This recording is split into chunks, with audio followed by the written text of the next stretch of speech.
আরে বাবা, এটা আমার বাংলাদেশ। কোরআন হাদিসের আইন বাংলাদেশে চলে না। কোরআন হাদিসেও গান একেবারে নিষিদ্ধ, এমন কিছু না। আজকে আমাদের এই সমবেত আমরা যারা এখানে বসছি, মূলত বাংলাদেশের জারি সারি গানের ঐতিহ্য। বাংলাদেশের ঐতিহ্য হয়েছে আমাদের এই জারি সারি বাউল গান। এইগুলো আমাদের এই সমাজ থেকে উঠে যাচ্ছে। আমরা যারা ইদানিং করার চেষ্টা করতেছি, এইগুলা বাধা দেওয়ার জন্য একটা শ্রেণী কিন্তু উঠে পড়ে লেগে আছে। যে কোনো ধরনের গান হইলেই হবে না, এগুলা দেওয়া যাবে না। আরে বাবা, এটা আমার বাংলাদেশ। কোরআন হাদিসের আইন বাংলাদেশে চলে না।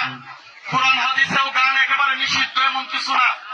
তবে দয়া করে আপনাদেরকে বলি, আমাদের এই ঐতিহ্য, আমাদের এইখানে যারা সমবেত হয়েছে, অনেক বাচ্চারা এখানে জড়িত আছে, অনেক মানুষ এখানে গান শুনতে আসছে। যারা আসছে এরা এখানে আজকে রাত্রে মনের খোরাকের জন্য গান শুনতে আসছে। এরা কোনো অপকর্মে লিপ্ত হবে না, সবাই মনোযোগ সহকারে গান শুনতে আসছে মনের খোরাক নেওয়ার জন্য।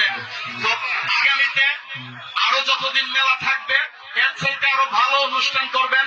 আপনাদের পাশে আরিফ ভাই, আমরা সবাই থাকবো ইনশাল্লাহ। এর চাইতে আরো ভালো গান আমরা যাতে উপহার দিতে পারি, সবাই আমাদের জন্য দোয়া করবেন।